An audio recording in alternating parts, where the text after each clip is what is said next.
बिस्मिल्लाहिर्रहमानिर्रहीम। अस्सलाम वालेकुम। हेलो पाकिस्तान। बचपन में हम सब ने एक कहानी सुनी, शायद आपने भी सुनी। जिन्होंने नहीं सुनी मैं उनको सुना देता हूँ और फिर उस कहानी का जो मोरल है, रिज़ल्ट है, नतीजा मैं कहानी का वो बताता हूँ। कि एक बुज़ुर्ग बाप था जिसके बहुत सारे बेटे थे। उसने कहा लकड़ियों का गट्ठा लाओ। अब तादम आखिरी बिस्तर मर्द पे गुफ्तगू हो रही है।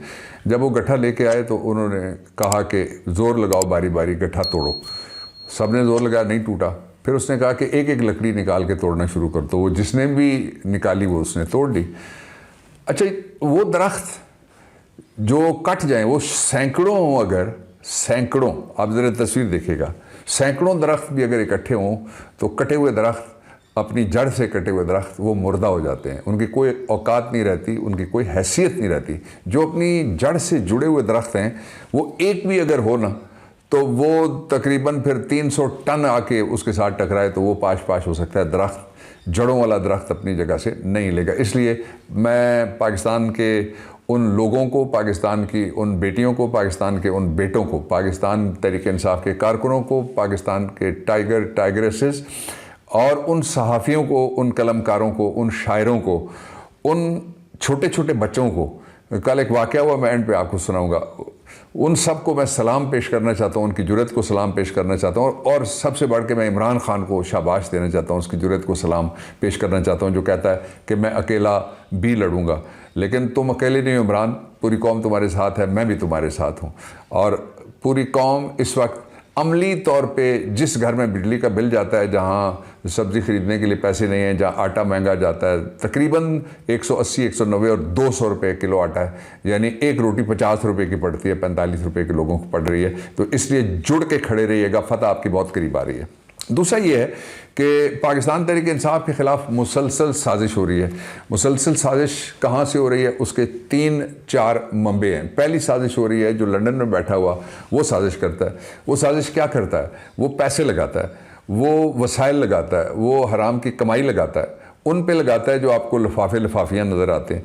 और वो एक नैरेटिव हर रोज़ एक नया घड़ते हैं। मैं आपको उसकी मिसाल देता हूँ। मिसाल नंबर 1 कि इमरान खान ने एक कांग्रेस वूमेन जो है, अमेरिकन कांग्रेस की मेंबर हैं, उनसे बात करते हुए, उनसे गुफ्तगू करते हुए ये कहा कि आप लोग हमारी मदद करें। इसलिए वो जो उसका आज़ादी वाला बयानिया था वो तो दफन हो गया।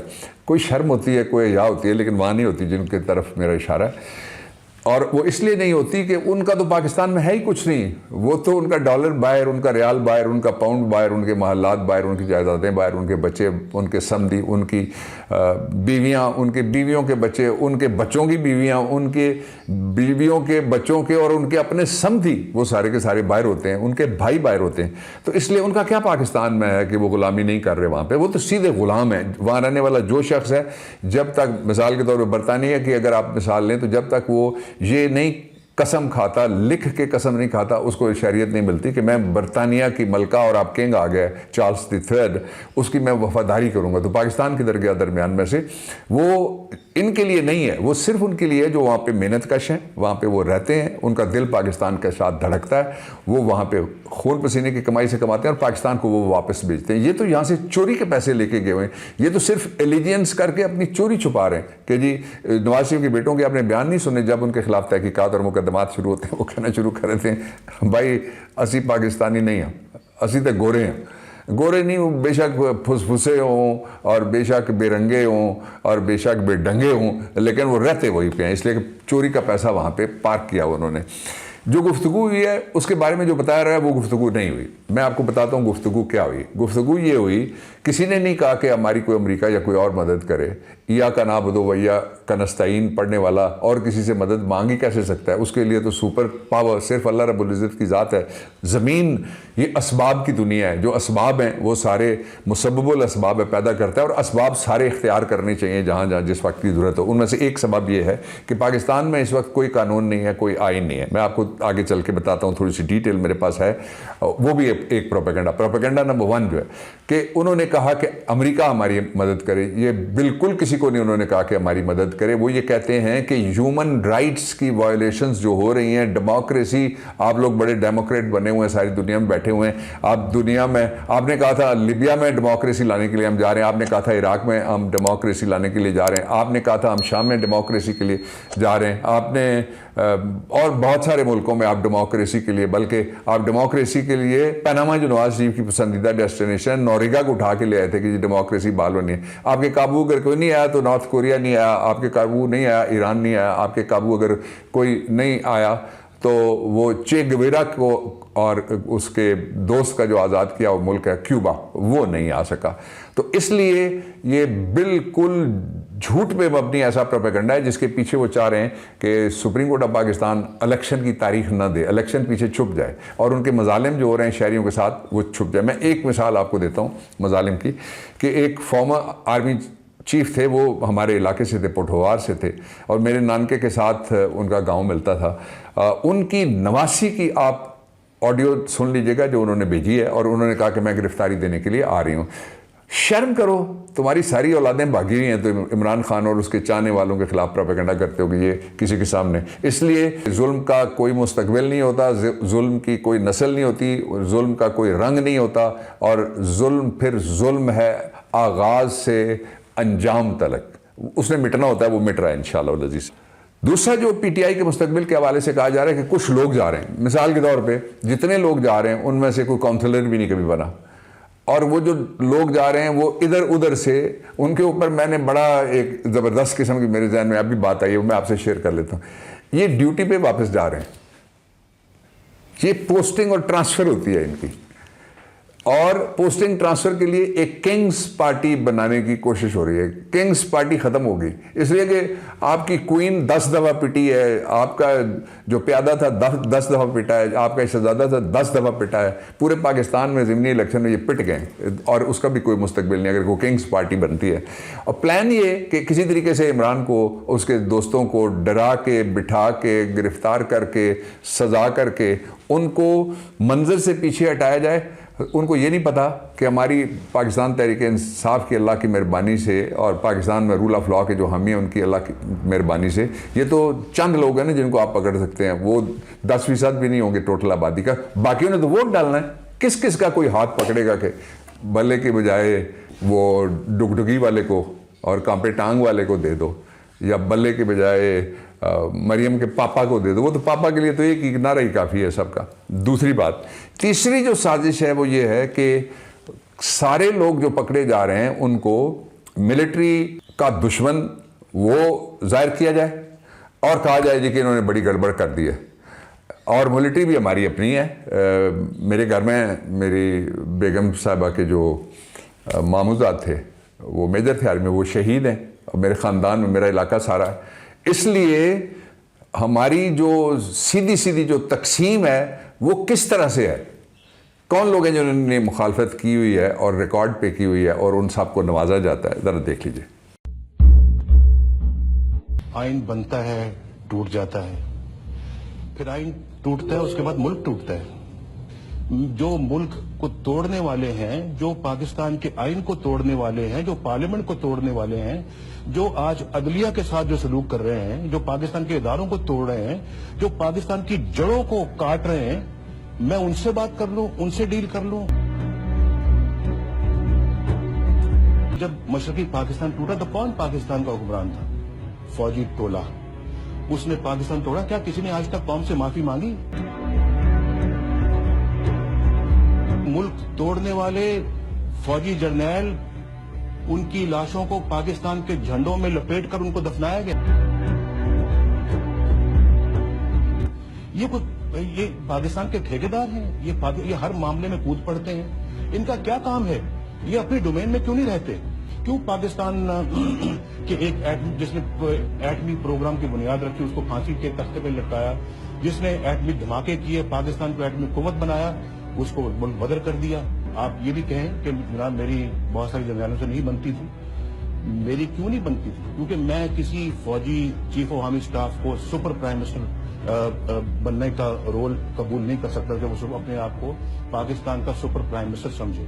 अब आ जाइए जो कॉन्स्पिरेसी अगेंस्ट पीटीआई, उसका मैं आपको आखिरी पोर्शन बताने लगा हूं।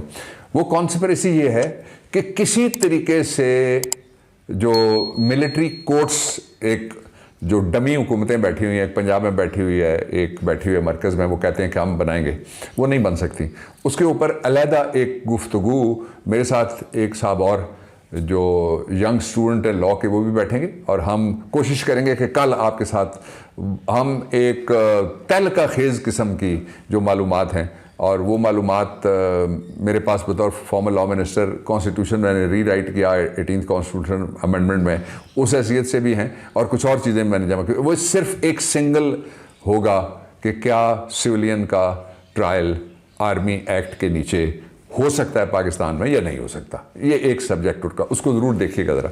और मैं यहाँ रुक के आपको ये भी कहना चाहता हूँ कि इस वक्त बहुत बड़ी प्रोपेगेंडे की कॉन्सलॉट है और बहुत बड़ा हमारा गला घोंटा जा रहा है जो एक्सेस टू इन्फॉर्मेशन हासिल करने का पाकिस्तान के अवाम के लिए। इसलिए जिसके पास ये बाबर अमान नेटवर्क पहुंचा हुआ है, please spread it world over. This is the time कि लोगों के पास सही बात भी तो जाए, लोगों के पास सही इन्फॉर्मेशन भी जाए। This is my request.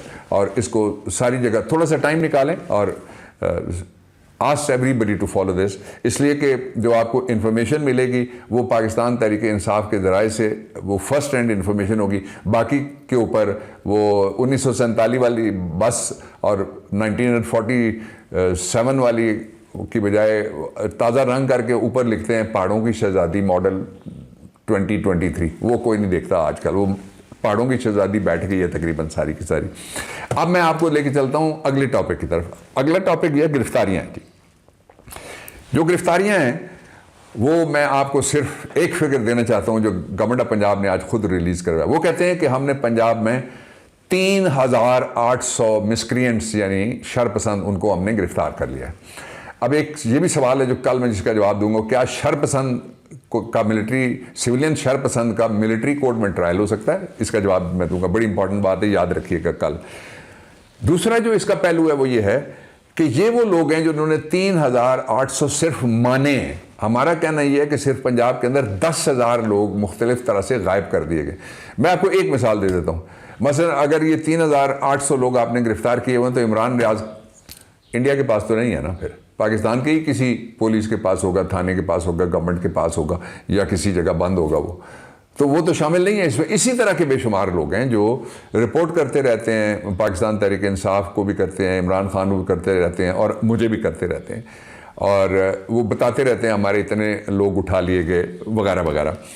ये अभी इसमें इस्लामाबाद की तादाद शामिल नहीं है। मैंने आपको बताया था आज भी 100 से ज़्यादा लोगों को रिहा किया गया। जो ही वो रिहा हुए उनको 3 MPO में जिसको रखा था दहशतगर्दी में पकड़ लिया, और जो दहशतगर्दी में से बेल करा के निकला उसको 3 MPO में पकड़ लिया।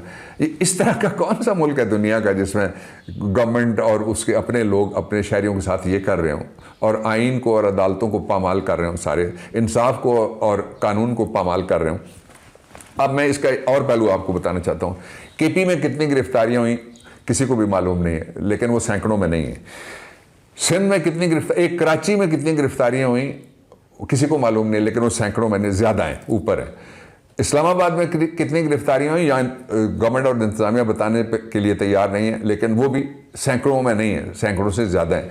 उसके बाद AJK से कितनी गिरफ्तारियां हुई, कितने लोग इधर उधर से करके उठाए गए, वो तादाद भी उसी तरह सैकड़ों से ज़्यादा है। और जो GB है उसके सदर को इंटरवेंशन करनी पड़ी आरिफ अलवी साहब को कि बहुत बुरा मैसेज जाएगा अक्रॉस द बॉर्डर दूसरी तरफ कि आप GB का इलाका जिसको हमने एम्पावरमेंट दी है और उसको आर्जी स्टेटस हमने देने के लिए कॉन्स्टिट्यूशनल अमेंडमेंट हम होते तो हम कर जाते, ये नहीं कर रहे। इनको 1.5 साल हो गया लगे हुए अपने लोगों को मारने और कत्ल करने, अगवा करने, उनके खिलाफ पर्चे करने, और उनको गुलाम जो बनने से इनकारी है उनको गद्दार बनाने में ये पूरी गवर्नमेंट लगी हुई है। तो वहाँ GB के जो बैरिस्टर खालिद है बहुत दिलेर लड़का है, उसको यहाँ इस्लामाबाद से गिरफ्तार जी हम गिरफ्तार करते हैं, तो फिर उसको हाउस अरेस्ट किया गया और फिर वो वापस गए। तो वहाँ से जो तकरीरें हो रही हैं मैं सुनवा नहीं सकता आपको, मेरे पास वीडियोज़ हैं जो मुख्तलिफ जगह से सोशल मीडिया से लोग मुझे भेजते रहते हैं। वो उनको इस तरह से दुखी कर दिया गया है कि जिस तरह का दुख वो गुफ्तगू करते हैं जो मैं आपको नहीं सुना सकता कि बॉर्डर के इस तरफ हमारे साथ क्या हो रहा है और उस तरफ का क्या हाल है। यहाँ पे लोगों को पहुँचा दिया गया है और हम इस सारे को रिवर्स करना चाहते हैं। क्या हमारा मुतालबा क्या है? बड़ा सीधा मुतालबा है। हम क्या पासपोर्ट मांग रहे हैं लंदन का?